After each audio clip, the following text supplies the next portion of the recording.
বর্তমান পরিস্থিতি এবং রিসেন্টলি ভারতের সরকার প্রধান এসেছিলেন, ট্রাম্প সরকারের সাথে কথা বলে গেলেন। অনেক কিছুই হাস্যকর তথ্য মানুষ বিভিন্নভাবে পাচ্ছে। আমি চাচ্ছি doctor Hasnat Hussain is a person, is a model, is a teacher. আপনি ফার্স্ট ক্লাস ফার্স্ট বয়ের মতো করে একটু সারা বিশ্বের লোকদেরকে বোঝান where we are heading with this government, interim government, and কি করা উচিত। Please, floor is years. ধন্যবাদ। অনেক লম্বা ইন্ট্রোডাকশন হয়ে গেল, তবুও আপনি টাচ করেছেন। দর্শকদের সুবিধার জন্য বলি যে আই হ্যাড এ মিসহ্যাপ। আমার হঠাৎ করে, আমি নর্মালি ভেরি অ্যাক্টিভ, সিঁড়ি দিয়ে লাফিয়ে উঠি, লিফট এখনো নিতাম না till middle of November last year.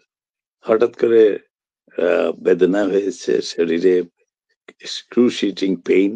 তো আমাকে হসপিটালে নেওয়া হয়েছিল and I had to undergo 2 major surgeries, যেটা সংক্ষেপে একটু না বললে দর্শক শ্রোতারা ধাঁধার মধ্যে থাকবেন। আমাদের সভাপতি হোসেন বাবু উল্লেখ করাতে আমি উল্লেখ করতে বাধ্য হলাম যে আমার I had a delicate spinal surgery, এবং তারপরে পরেই that was done something like 19 নভেম্বরে। পরবর্তীতে আবার on my left shoulder they had to do a major surgery to flush out the particular bacteria যেটা আমার স্পাইনকে অ্যাটাক করেছিল। তো আল্লাহর রহমতে একেবারে মৃত্যুর দোয়ার থেকে আপনাদের সবার দোয়াতে আমি ফিরে এসেছি। এন্ড লাইফের নতুন আর একটা রিয়েলাইজেশন যে উই আর অল এজিং, সময় খুব কম, কিন্তু আমাদেরকে আল্লাহ সবাইকে পাঠিয়েছেন আমাদের যার যার অবস্থানে থেকে দেশের জন্য করা, মানুষের জন্য করা, পারিপার্শ্বিক মানুষের জন্য করা, লোকালি, ন্যাশনালি, ইন্টারন্যাশনালি।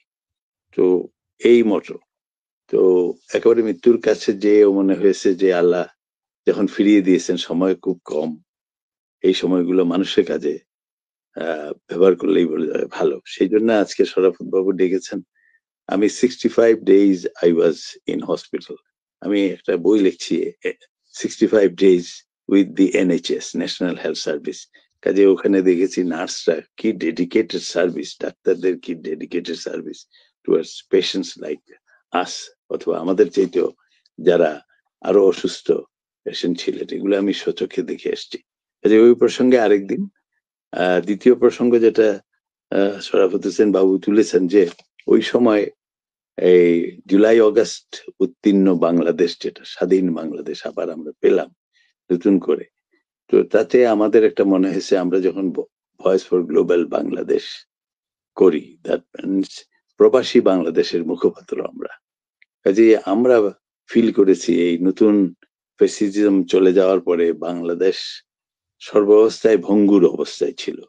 না স্বাস্থ্যনীতি, না শিক্ষানীতি, না অর্থনীতি, সব বিষয়ে বাংলাদেশ একেবারে ভঙ্গুর অবস্থায় আছে। সেই সময় আমাদের ছাত্র জনতা এগিয়ে আসলো। ছাত্র জনতার প্রবল আন্দোলনের মুখে ফ্যাসিজম বিলীন হলো। 5th অগাস্টে আমরা মুক্ত হলাম। কাজেই তখন আমাদের মনে হয়েছে প্রবাসী বাংলাদেশী হিসাবে আমরা পৃথিবীতে কখনো 1,50,00,000, কখনো 60 লক্ষ মানুষ আমরা প্রবাসে আছি। আমাদের উপার্জনের পয়সায়, আমাদের মেহনতি ভাইদের পয়সায় বাংলাদেশ শ্রীলঙ্কা হয়নি আগের ফ্যাসিস্ট সরকারের সময়। কাজেই আমাদের প্রবাসীদের কিছু করার আছে কিনা, সেই সুবাদে আমরা শরাফত হোসেন বাবু বলেছেন যে আমরা প্রায় 4টি কন্টিনেন্ট থেকে আমাদের বিশেষজ্ঞ দল, আমরা ইউনূস সাহেব আমাদের সঙ্গে দেখা করতে চেয়েছেন, আমাকে পার্টিকুলারলি বলেছিলেন। তো আমি বলছিলাম আমাদের তো বিশাল টিম, এবং প্রবাসে আমরা বাংলাদেশিরা শুধু দেশের জন্য উপার্জন করি না, দেশের বাইরে বাংলাদেশের জন্য মুখোজ্জ্বল করছি।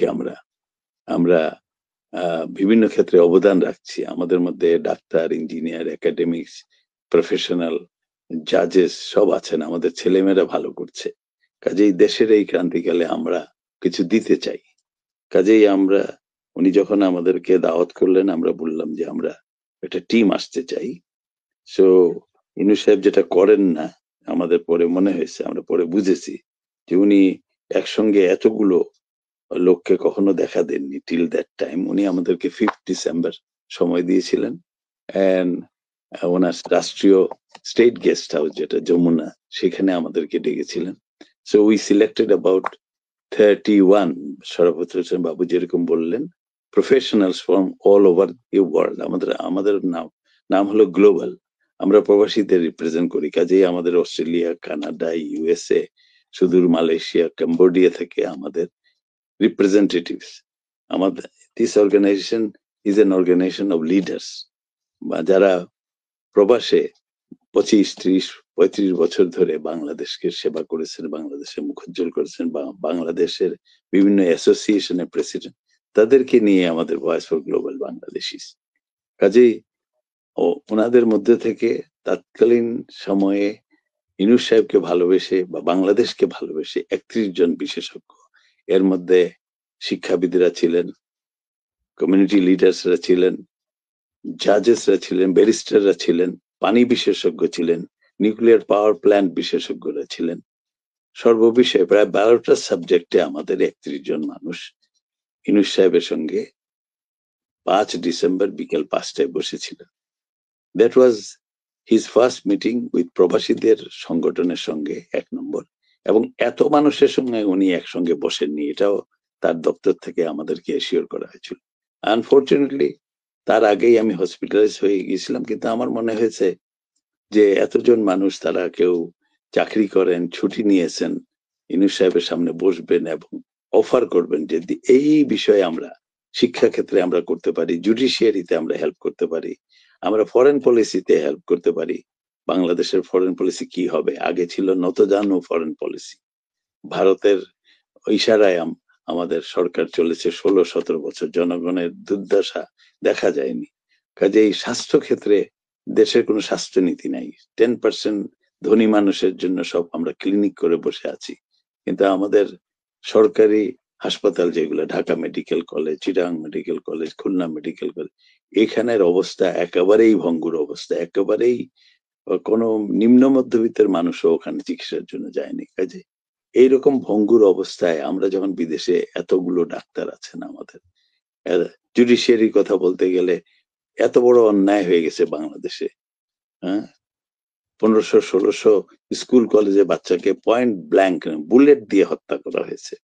আমরা 4 জন মারা গিয়েছিল বলে 21শে ফেব্রুয়ারিতে কাঁদি, এই 21শে ফেব্রুয়ারি আসছে সামনে, কিন্তু 2000 বাচ্চা মারা গেল, স্কুল কলেজ ইউনিভার্সিটির বাচ্চারা পুলিশের সামনে, র্যাবের সামনে, আর্মির সামনে বুক চিতিয়ে দিয়ে দিল দেশকে ভালোবেসে, স্বৈরাচারী সরকারকে ফেলে দেওয়ার জন্য। আর অজস্র মানুষ, 20 থেকে 30 হাজার, হিসাব এখনো করা হচ্ছে, মানুষ পঙ্গুত্ব বরণ করেছে, চোখে দেখতে পায় না, হাত চলে গেছে। তাদের বিনিময়ে আমরা দেশ থেকে স্বৈরাচারকে সরাতে পেরেছি। সেই দেশকে গড়তে হবে, সেই ভালোবাসায় আমরা প্রবাস থেকে মনে করলাম আমাদের মানুষ যারা যাবেন তারা গেছেন। 12টা বিষয়ে কথা বলছেন ইউনূস সাহেব। প্রফেসর ইউনূস অত্যন্ত ধৈর্যকারী, ব্যস্ত মানুষ। মিটিং এর আগেও এক দলের সঙ্গে দেখা করেছেন, মিটিং এর পরে উপদেষ্টারা ওয়েট করছে ওনার সঙ্গে, কিন্তু ভয়েস ফর গ্লোবাল বাংলাদেশের এই 31 সদস্য বিশিষ্ট বিশেষজ্ঞদের সঙ্গে উনি বসছিলেন, সময় দিয়েছেন, কথা শুনেছেন, বলেছেন আপনারা যেগুলো কথায় প্রকাশ করতে পারেননি, আমাদের অফিসের ঊর্ধ্বতন কর্মকর্তারা আছেন, তাদের কাছে আপনাদের কাগজ দিয়ে যান। আমি এবং কথা দিয়েছেন, আপনাদের সবাইকে কথা দিয়েছেন। আমি হসপিটাল বেড থেকে শুনেছি, তারা ডাইরেক্টলি আমাকে ব্রিফ করেছেন। তারা বলছেন আপনাদের এই সুপারিশমালা আমরা রেসপেক্টিভ ডিপার্টমেন্টে পৌঁছে দিব, অর্থাৎ শিক্ষা উপদেষ্টার কাছে পৌঁছে দিবেন, যিনি আইনের উপদেষ্টা আছেন আসিফ নজরুল সাহেবকে পৌঁছে দিবেন, সংস্কার যারা করছেন তাদের সংস্কার কমিশনকে পৌঁছে দিবেন। এই যে এত বড় আশ্বাস, আমাদের 31 জন মানুষ, একজন ধরেন 29 জন টোটাল, 2 জন প্লেন মিস করেছেন। তো এই 29 জন মানুষ তাদের 12টা বিষয়ে তাদের উপস্থাপনা এবং তারা দেশকে এই 12টা বিষয়ে কিভাবে হেল্প করতে পারেন তার আউটলাইন দিয়ে এসেছিলেন। তারই প্রেক্ষিতে আমরা বলতে পারি আজকে যে আজকে 15ই ফেব্রুয়ারিতে আমরা বলতে পারি যে এই 5 মাসে আমাদের দেওয়া সংস্কারের সংস্কার কমিশনের 103, 104, 105, 106 ধারাতে আমাদের দেওয়া সুপারিশগুলো ইনক্লুডেড হয়েছে। আমরা প্রবাস থেকে কিভাবে ভোট দিতে পারি, ভোটাধিকার চাইছি, এবং সেটা আমাদের যে ই পাসপোর্ট বা আমাদের মেশিন রিডেবল পাসপোর্টে যদি একেবারে হ্যান্ড রিটেন থাকে সেটা হলে হবে না, বা আমাদের যদি এনআইডি কার্ড থাকে সেই দিয়ে আমরা বিদেশে ভোট দিতে পারি কিনা। আমরা এতগুলো প্রবাসী বাইরে থাকি, অনেক দেশের নজির আছে, আমাদেরকে বারবার বলা হয়েছে আমরা ভোট দিতে পারবো, কিন্তু ভোট দিতে পারিনি। আমরা কি, দেশের মানুষই ভোট দিতে পারেনি। এই প্রথমবার এই ইন্টারিম গভর্নমেন্ট স্বীকার করলেন এবং বললেন যে প্রবাসীরা যাতে প্রবাস থেকে হাই কমিশনের মাধ্যমে ভোট দিতে পারে, এটাও তারা মেনে নিয়েছেন। কাজেই আমাদের অর্জন অনেক, আমরা সেই জন্য একাকৃতির দায়িত্ব নিচ্ছি না, আমরা সবাই মিলে এটা করেছি। কাজে এটার ইমপ্লিমেন্টেশনে তো আমাদের হেল্প করতে হবে। মনে করা যাক প্রবাস থেকে, ওয়াশিংটন থেকে, নিউ ইয়র্ক থেকে ছেলে মেয়ে সহ দেশের সামনে সুনার ও লেটার তো ইলেকশন হবেই, সেই ইলেকশনে আমরা ভোট দিব। আমরা তো প্লেন বোঝাই করে সবাই যেতে পারবো না, কাজে সেভাবে কিভাবে দিব, বা দূতাবাস গুলা কিভাবে পোলিং সেন্টার হিসেবে কাজ করবে, ইলেকশন কমিশন এই নিয়ে কোনো চিন্তা ভাবনা আছে কিনা, এইগুলা বিষয়ে আমাদের অনেক কিছু করণীয় আছে। আমরা আজকেই বোধহয় একটা চিঠি ইউনূস সাহেবের দপ্তরে দেওয়া হয়েছে, যদি যেভাবে আমরা টেলিভিশনে দেখছি যে ডিসেম্বরের মধ্যে যদি ইলেকশন হয় তাহলে সময় কম, প্রবাস থেকে আমরা প্রবাসীরা কিভাবে এই ইলেকশন প্রসেসে হেল্প করতে পারি সেটার সুপারিশ আমরা দিয়েছি এবং তারা শুনছেন। এই যে শোনার কথা, এই যে শুনতে শুনতে কনসালটেশন করতে করতে আমার বিশ্বাস প্রফেসর ইউনূসের মতো একজন মানুষকে আমরা পেয়েছি, তার নেতৃত্বে দেশের সংস্কার হবে। সংস্কার তো সব জায়গায় করতে হবে। যেসব দলগুলো রাজনৈতিক দল আছে, শরাফত বাবু বলছেন রাজনৈতিক দলের কথা একটু টাচ করেছেন, তাদের ভিতরেও সংস্কার করা দরকার। আমাদের প্রত্যেককে ব্যক্তিগত জীবনেও সংস্কার করা দরকার।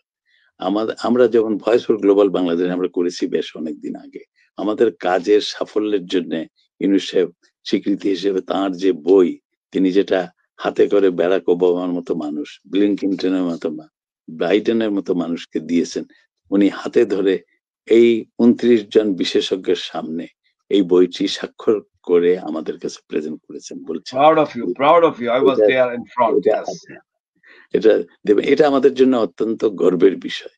কাজেই আমরা যে কাজ করে এসেছি ইন দি পাস্ট, এবং দেশের এই ক্রান্তিকালে 6 মাস হয়েছে, আজকে ইউনূস সাহেব বোধহয় রাজনৈতিক দলগুলোকে নিয়ে বসছিলেন আজকে সন্ধ্যায় এবং বলছেন সেকেন্ড পার্ট, 6 মাস অতিবাহিত হয়েছে, সেকেন্ড পার্ট শুরু হলো।